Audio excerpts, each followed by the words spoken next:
Hello again, everybody, and welcome back for number 59 today.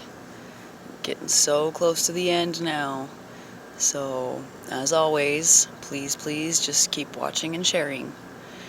Share these with everyone you know. Tell the whole world how important we are, how much we all matter. Help me show the world, and maybe, just maybe, help me save some lives. Alright, so this one is a really tender one. I have known this girl for several years, and we were pretty close friends for about a year prior to this event. So, me and the new roommate ended up moving into a new, different place together. And shortly after, I once again put the ultimatum to my ex that I needed her to basically get rid of the ex-boyfriend, whatever he was at the time, completely, or that I was going to have to make that choice for myself. Upon setting this ultimatum, I gave her a time limit on it as well.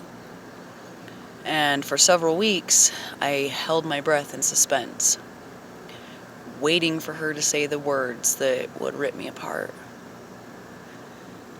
And since I was the one that had posed the ultimatum, I had already mostly accepted that it wasn't going to be the choice that I wanted.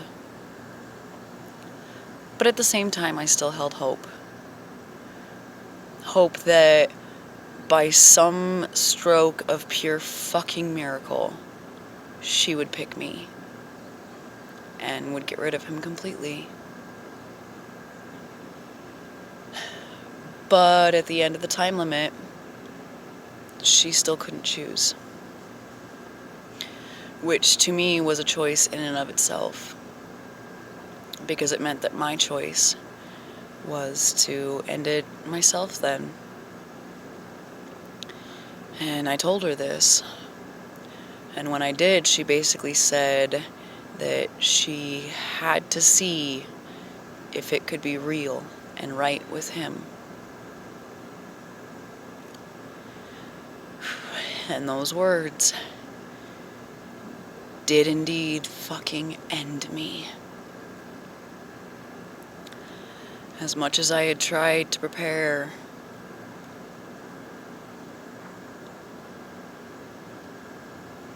there's no way to prepare for that. I wasn't ready for how it made me feel. I barely remember getting home from her house in that conversation. All through the drive home, I kept having to force myself not to turn my steering wheel into the oncoming traffic.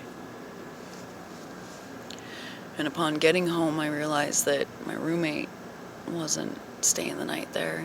She was staying elsewhere. And everywhere I looked, everything I looked at in the house, I kept thinking of how I could use it to kill myself. I was so suicidal that night, I don't even know how to explain it.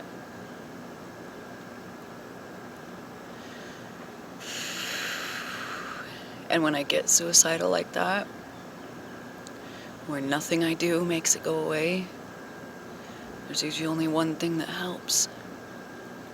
One thing that calms me down and allows me to vent all the negative energy out of my skin. Sex. Even self-harm doesn't help when I get that bad. Only sex does. Which is where this girl comes in. As I stated before, we had already been pretty good friends prior to this. And she was mostly aware of my emotional situation and what was happening in my world. And I messaged her on this night and told her that my ex had made her choice and that it wasn't me. From there, I basically begged her to come over. almost outright telling her that a one-night stand is what I was seeking. And she agreed. She didn't make it to my house until almost 4 a.m. that night. And by the time she did, I had been crying for so long I could barely see. My eyes hurt, and my chest hurt, and my soul hurt. And she just held me. For the longest time, she simply just held me.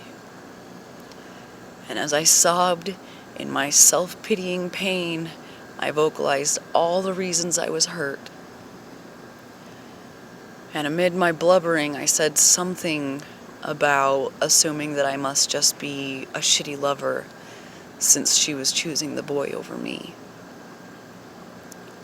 And as I cried out that statement, she swooped me up into her and just began to touch me and kiss me everywhere. Within moments, I was completely lost in the feel of my skin, completely shutting out the pain in my heart and my mind and focusing only on my skin, on her, on that moment, on the healing and release that I knew I needed. I don't honestly remember finishing or going to sleep, but I know I slept most of the way through the next day. And when I finally woke, she came back and brought me food and talked and watched TV with me. And that night we had sex again. And from there, my one-night stand turned into several weeks of a steady thing. But eventually, the cycle of me and the ex took many more swings off and on in the next few years. And through and in between all of them, me and this woman continued our tryst. I cannot deny that, yes, there are very real feelings for this girl in my heart. I love her very deeply. But time and time again, it gets proven that I will always love the ex more than anyone. So eventually, I did end up calling it off for good between me and this woman, explaining that she deserves to have someone that is truly in love with all that she is, that I can't be that because my heart already belongs to someone else.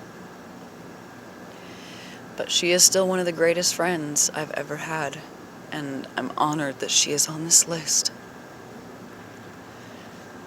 So, episode 59 goes to the one and only Joan. You are an incredible human being with a great sense of humor and such a big heart. You saved my life that first night you came over, and many others following it just by talking to me. But honest truth, on that night, if you hadn't, I cannot say for sure that I would have made it through the night. I was so hurt and so distraught. But then you were there, and everything was okay. I fell in love with that feeling, and I hurt you very deeply in the end because of it. And I'm sorry for that. I'm honored that you still consider me a friend despite it all. You are so beautiful and intelligent, and everything about who you are, what you have been through, and what you have done in this world is valuable and important. Thank you for waking up every day with all of us. Thanks for letting me meet you, because it mattered. It will always matter. Episode 59, Joan.